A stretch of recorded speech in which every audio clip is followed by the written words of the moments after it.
Peshawar high court کا فیصلہ تھا وہ الیکشن کمیشن میں جمع کرا دیا؟ جی ہم نے اس میں سے جمع کرائی کہ اب اس ہائی کورٹ کا فیصلہ پڑھیں تو پشاور ہائی کورٹ نے ڈائریکٹ کر دیا، پیرا نمبر 2 میں ڈائریکشن دیا ہے کہ فورتھ ود فیصلے کے بعد، کیونکہ ان کے پاس کاپی تو پہنچ جاتی ہے، فورتھ ود اس سے آپ کو نوٹیفائی کریں، جو کہ ابھی تک نہیں ہوا۔ اب میری ذمہ داری یہ تھی as a chief election commissioner, کیونکہ ہم نے وہاں پڑھی، ہم نے سرٹیفائڈ کاپی ود ریکارڈ پورا ٹوٹل، اور آج کا جو آرڈر تھا کل کا وہ جمع کرا دیا، اور یہی ریکویسٹ کی ہے کہ آپ ہائی کورٹ پشاور کے فیصلے کو فالو کرتے ہوئے بلے کے نشان کو نوٹیفائی کریں۔ اس کو ریسٹور نہیں کرتے تو توہین عدالت میں آپ لوگ جا رہے ہیں؟ توہین عدالت میں نے ابھی بتا دیا میڈیا پہ، ہماری توہین عدالت وہاں فائل ہو گئی ہے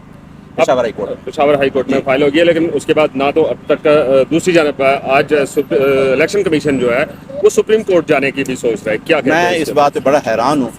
کہ ایک کنسٹیٹیوشنل باڈی جس کو مینڈیٹ یہ دیا گیا کہ آپ نے الیکشن کروانے ہیں، اگر وہ خود پٹیشن، وہاں بھی ہم نے یہ بات کی جس کو لوکس اسٹینڈائی بھی نہیں ہے، وہ پارٹی بن کے ہمارے خلاف، تو اس کے پیچھے آپ کو پتہ ہے کہ یہ پری پول ریگنگ نہیں ہے کہ اگر ایک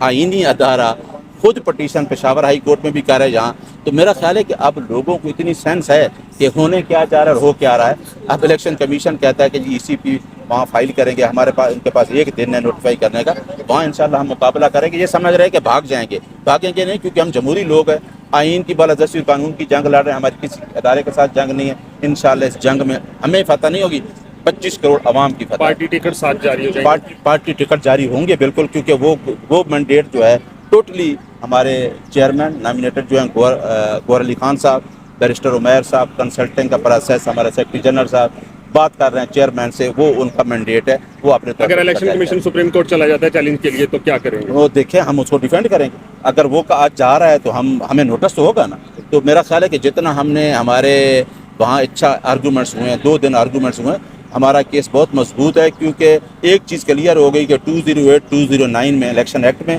کہیں ایسا مینڈیٹ نہیں ہے جو election commission as a court of law کام کرے۔ Thank you so much, thank you so much.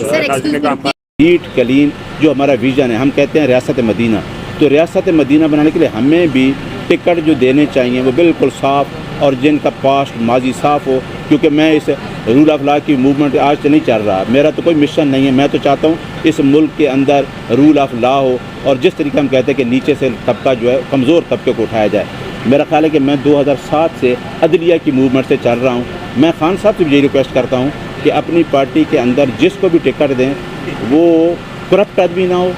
Fair ہو، اور اس ملک کی عوام کے لیے سوچے، کیونکہ ہم کہتے بھی یہی ہیں کہ ہماری پارٹی انصاف پہ اور ہم عوام کے لیے کھڑے ہیں۔ دیکھیں، قانون جو کہتا ہے وہ یہی کہتا ہے کہ ہمیں ریلیف ملے گا، اور ہمیں امید ہے کہ ریلیف ملے گا، کیونکہ ہم قانون کی بات کر رہے ہیں، آئین کی بات کر رہے ہیں۔ میرا خیال ہے ہم نے الیکشن بھی ٹھیک کرائے، اکارڈنگ ٹو کنسٹیٹیوشن کرائے، اکارڈنگ ٹو رولز کرائے، اور ہماری جو کل بیرسٹر علی ظفر صاحب نے بحث کی، کورٹ کو اچھی طرح کنونس کیا اور کورٹ اس کے آرگومنٹ کے ساتھ چلی، تو میرا خیال ہے کہ بیرسٹر صاحب وہاں بھی آرگومنٹس مینٹین کریں گے اور انشاءاللہ ہماری فتح ہوگی۔